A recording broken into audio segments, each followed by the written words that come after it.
So let us start. Please tell us something about yourself. So I am ABHIJIT Ray. I come from Siliguri in Darjeeling district of West Bengal. I have done my bachelor's in electrical and electronics engineering from Delhi Technological University. After that, I worked as a firmware engineer in Texas Instruments in Bangalore. And since then, I have been preparing for the civil services. Sir. You have not opted for the IPS. Why? No, sir. So Why? I will not meet the physical criteria. Why, you're I short have of flat height? feet, sir. Yeah? I have flat feet, sir. Flat feet. Yes, sir. Okay. So height is all right. Height is just all right, sir. What is this recreational cycling, which is your hobby? Sir, it's cycling done for the intention of only amusement and relaxation, as opposed to utility cycling, one might say, sir. No, but could you just elaborate? Sir, I do it for relaxation and recreation, sir. I mean, that's it, sir. I put it in that way to be accurate in my expression. That is, you don't need to do it for physical exercises, but you just do it for fun. Yes, sir. Oh. I thought it was cycling of waste or something also, which you make products or something. Now tell me, what are the non-traditional external security threats to India? Shall I repeat? Non-traditional external security threats to India. Sir, the first thing that comes to my mind is cyber attacks, because it's increasing. So number two would be the threat of Chinese hegemony around the Indian Ocean. Sir, the third thing would be non-state actors in and around Indian borders. So these are traditional threats. So that's all I can come up with That's right all now. you can. Tell me, no, you have done BTech in electronics and electricity. These electric cars now, Yes, sir. what future do they have in India? What is the policy of the government of India? So the government has come up with the FAME policy under the Ministry of Heavy Industries. So what it basically does is it gives supply side and demand side incentives. Right now we are having the FAME 2, where the public transport vehicles are incentivized. And so there is incentives for manufacturing also, though 50% indigenization is one of the criteria for that. What is the future of these electric vehicles? So Cars, yes, sir. that scooters have got fire. Yes, sir. You know this? Yes, sir. Ola. Ola, yes, sir. Kirloskar also. Why this fire is there? So, as far as I understand and as far as I've read, so there is something called battery management system in electric vehicle, which basically sees the charging, discharging of the batteries. So it's a bad research. Sir, this happened with mobile phones also in the early days. So Indian road conditions are a little different from other countries. So it is my understanding that the battery management system has not been tested as But then extensively. isn't it a question on the future of electric vehicles then? So it will be a very important question on the future if corrective measures are not taken. I believe that corrective measures are in progress, sir. In how much time you think that in India will have only electric cars? Only electric cars, sir. So in the near future, I don't see that happening, sir. Does this have a bright future? Sorry, sir. Does this have a bright future? So as of today, there are bottlenecks that our country has. I would say the first bottleneck is so we are dependent on lithium. I'm asking about the future, Abhijit. So it does have a bright future if we are able to secure some of the bottlenecks. So this is a big if. There's a big if. Tell me, driverless cars are also coming now in the world. Yes, sir. What will be the effect of driverless cars? So the first effect that I would say is it would increase the productivity of human beings. That's a positive side. But on the negative side, sir, in specific to India, there can be more accidents in the roads because the roads are not built for driverless cars. And also, sir, there is the ethical question that if there is an accident, then who actually is responsible? Is it the artificial intelligence system or is it the Any company? other positive or negative? So driverless cars, by and large, ideally speaking, would lead to efficiency in fuel consumption. That's the idea behind it. But for that, again, you need good roads. So that's all I can think of, sir. Tell me the difference between an editorial and an article in a newspaper. So I would not be able to say so. The last question. Yes. If you are asked to open a school as a district collector, what are the first 4 things you will do on priority? So may I know, is it a rural area or a urban area? In your district, the school, you choose whether you want to go to urban area or rural area. So I would choose, assuming that it's a rural area, and it has already been decided that the school will be there, sir? Yes. Okay. So if I have to open a school and if it's in a rural area, the first thing I would say is that the human resource is available in plenty or not. For example, the Anganwadi workers who may need to be there. So that is available or not. Secondly, sir, the transportation. Anganwadi workers are meant for schools? Right, sir. I take that back, sir. Okay, then. I stand corrected, sir. What else? Sir, the transportation facilities of the students from their homes to the schools, specifically the girl children, is it enough or not, infrastructure wise? There may need to be a scheme for, let's say, cycles for students. That would be the second thing. So the third thing is teachers, if teacher availability is there. And sir, the fourth thing would be, so I'm unable to, sir, security of girl children. Thank you. Thank you, sir. Abhijit, you did your electric and electronic engineering in 2016. And then you worked as a software engineer for what, 4 years? 3.5, sir. 3.5 years in Texas Instruments. So 3.5 plus years in B.Tech. You've done about what, 7 years? 6 years, something like that, yes, sir. 6-7 years in a particular career, and then you choose to abandon it. Why? Sir, my desire for the civil services. That's the second part of the question. Right, I'll ask you that later. Right, sir. Why did you abandon this career of yours?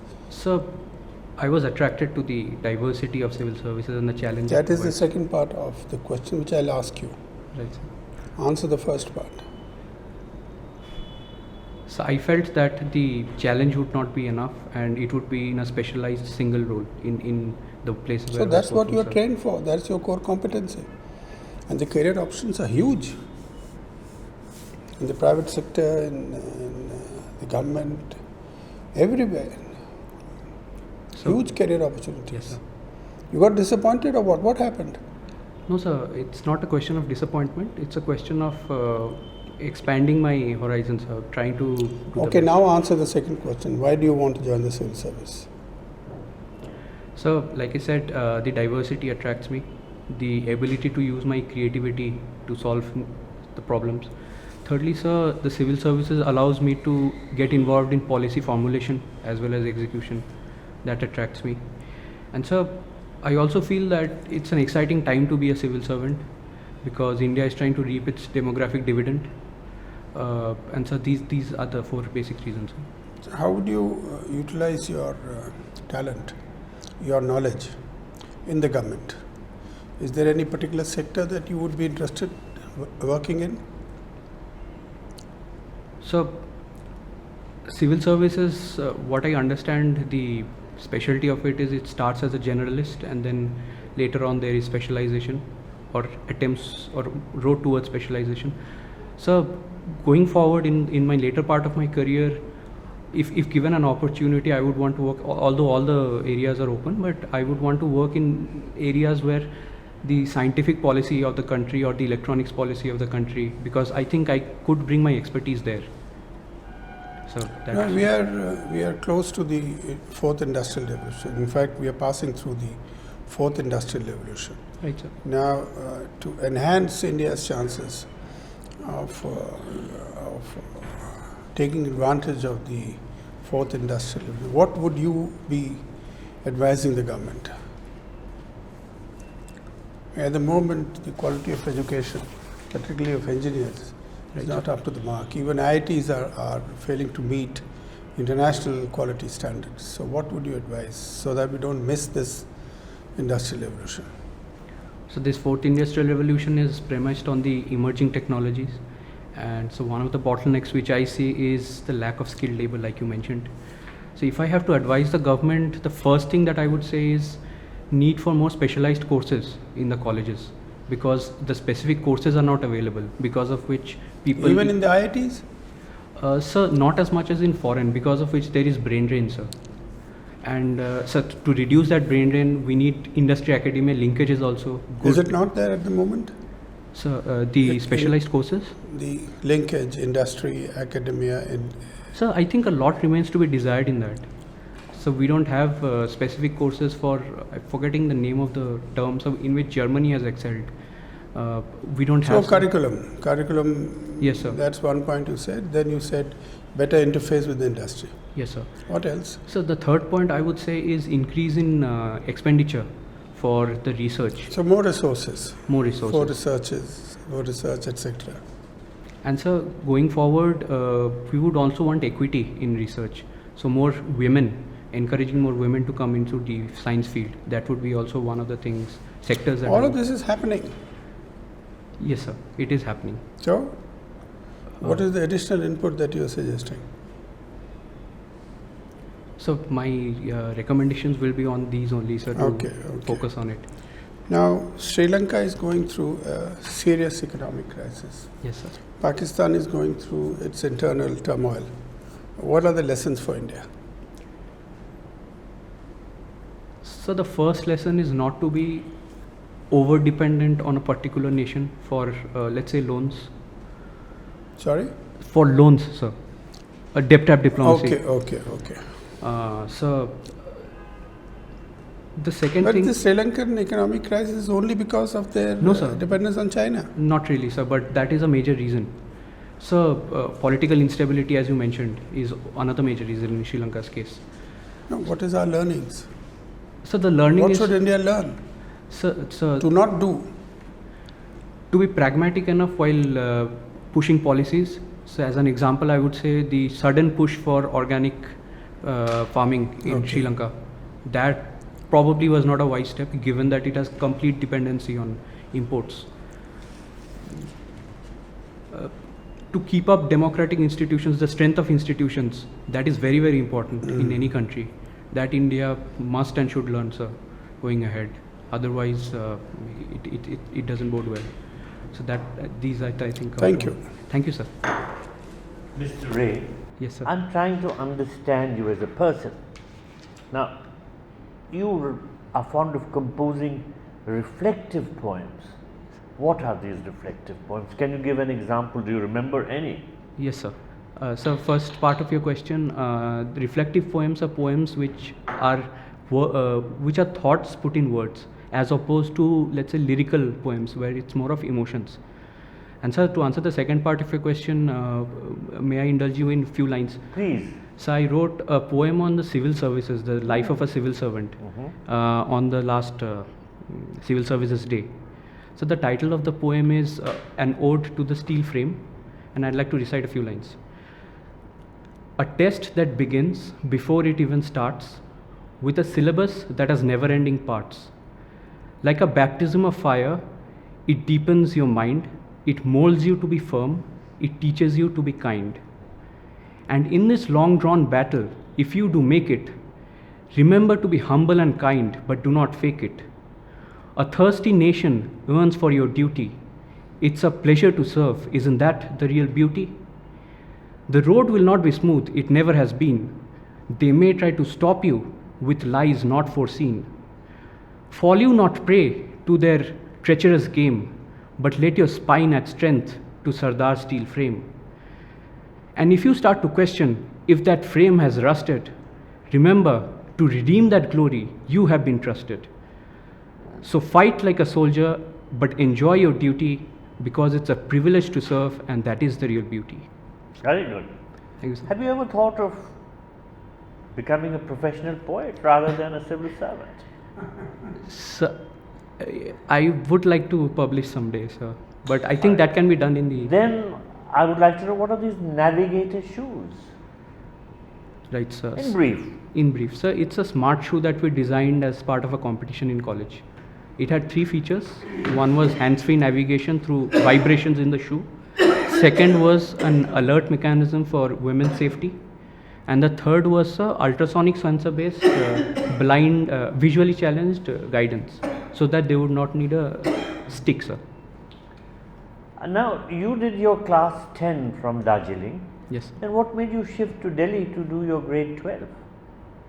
So the opportunities for coaching in Delhi were more than in West Bengal. For schooling, do you need coaching? No, sir, for the competitive exams. Okay, no, but you did grade 12 Yes, sir. from Delhi. Yes, sir. So you started getting coached for the competitive exams from that age? So 11th and 12th, the IIT joint entrance exams. All right, okay. Yes, sir. Now, I see that you have opted for the foreign services, your second career preference. Yes, sir. Now, what is the difference between a high commission and an embassy? So I'm sorry, sir. I'll not be able to. I'll have to read up. We have a high commission in the United States, in Washington. We have an embassy in the United States, in Washington. We have a high commission in Sri Lanka. I'm sorry, sir. All right. Now, did you follow PM's 3 nation tour? Yes. In Denmark, he had bilateral talks, but also an Indo-Nordic summit. Yes, sir. Now, what does India stand to gain from a summit with the Nordic countries? So, one of the things that comes to my mind is green technology, because with Denmark also, so we have green energy strategic partnership. So another thing is that the strength of the diaspora in the Nordic countries is strong. I think Honorable Prime Minister also met Indian diaspora there. So at the top of my head, it's that what comes to my mind. Which were the Nordic countries that attended the summit with India? So it was Sweden, Finland, the Nordic countries, 3 at the top. Then it was Denmark and Iceland. So Sweden, Finland, and Norway. Okay. Denmark and Iceland. Right, you forgot. Yes, sir. Now, recently, the President of the European Commission had visited India as chief guest at the Raisina Dialogue. What's the difference between the European Commission and the European Union? What is what? I'm sorry, sir. Is there a relationship between them? So I am not aware of. You're the not technical- aware. All right. Now, some time back, some weeks ago, in fact, more than a month ago, you had the India-US 2+2 dialogue. Yes. Some major outcomes of that. How was it useful? Sir, I'm sorry, I cannot recall any of the Do outcomes. you recall who represented India at that 2+2? So it was our foreign minister, S. Jaishankar, and it was our defense minister. And who represented the United States? So the Secretary of State, Mr. Antony Blinken, and the Secretary of Defense, so he's a general, I'm forgetting his name, sir. Lloyd Austin. Lloyd Austin. Okay, now, what can you tell me about the 2021 edition of the Malabar exercise? How was it significant? So as far as I remember, it's the first time that all the 4 Quad countries participated in the Malabar exercise. So that's where it's significant. So Are you that's- sure it was the first time? I cannot be sure. You're not sir. sure? No, sir. All right. Now, why this name Malabar exercise? I'm sorry, sir. You I don't have know. to read up on it. My last question to you. BIMSTEC had a summit some time back. Some major outcomes of that summit? First of all, what is BIMSTEC? What is the full form of BIMSTEC? So it's the grouping of countries who are along the Bay of But the Bengal. full Yes, sir. form, So Bay of Bengal. So I'm sorry, sir. you're not sure. What were the major outcomes? I'm sorry again, sir. I'll have to read up on it. All right, thank you. Thank you, sir. Mr. Ray, Yes, sir. first let me ask you a question which I was asked during my interview. Let us see how you respond. See, I was asked by one of the professors who was sitting in the board that during partition time there was a lot of violence on the western front, but not so much on the eastern side. Why so? So some of the reasons that I can think of is, first of all, Mahatma Gandhi ji was in Kolkata at that time. So that was one liberating effect, you might say. So the second reason is that partition was declared much earlier in the Bengal side than it was declared in the Punjab side. So tensions were very high in the Punjab side. Sir, and the third reason is that a part of, or a major portion of the Bengali population supported the partition. So that's what I can recall, sir, from what I have read. Okay. Well, that could very well be the answer. But I don't know the right answer. I gave something which I'll tell you in my feedback. But let's move to something else. Now, government has opted for a strategy for revival of economy after this pandemic, and that is to spend as much money as possible on capital expenditure. What do you think of this strategy? So capital expenditure is an important way to revive the economy because it has multiplier effect. Many other sectors there is much employment that can be generated because of. How? So because the moment you create or create conditions for capital expenditure infrastructure to be developed, so companies will come in, there will be more investment, more jobs will be created, sir. So that way. Okay. So and to continue. Yes, sir. But some people say that right now the problem is of demand. There is not enough money in the hands of the people. So there is no demand, therefore how can there be a revival? Yes, sir. People yes, have sir. lost jobs during pandemic. Yes, sir. Unemployment is high. Yes, sir. So I think that parallelly, apart from the budget, whatever is there in the capital expenditure side, so we must also put money in the hands of the lowest rung of the population. So because they have the highest tendency to spend it, because savings rate is But less. that is not being done by the government. Yes, sir. More There are remains no to doles. be desired. So we need to increase Manrega as a method to. One of the reasons that I can come up with, sir. Okay. Now, let me ask you one different question altogether. Yes. What is green hydrogen? Sir, it's hydrogen that is generated by electrolyzing water, and the energy to electrolyze water is generated from green energy sources. For example, solar or wind. So that hydrogen is green hydrogen. Okay. Now, do you think hydrogen can be a fuel for transportation? So, in fact, there are steps being taken also for that. So, your question is in a larger scale, can it be? Yes, yes. So, as of today, Can it replace oil? Not at the present, sir, but there are certain challenges today. For example, yes, sir. Yes, yes. Carry on. So, for example, storage of hydrogen with the technology that we have today is not safe enough. And also, sir, lot amount of research is needed to do it on a large scale, is what I understand, sir. But so that's all I can think of at the moment on this. Okay. What is the status of rollout of 5G services? So the budget said that this is the year when the 5G spectrum will be auctioned.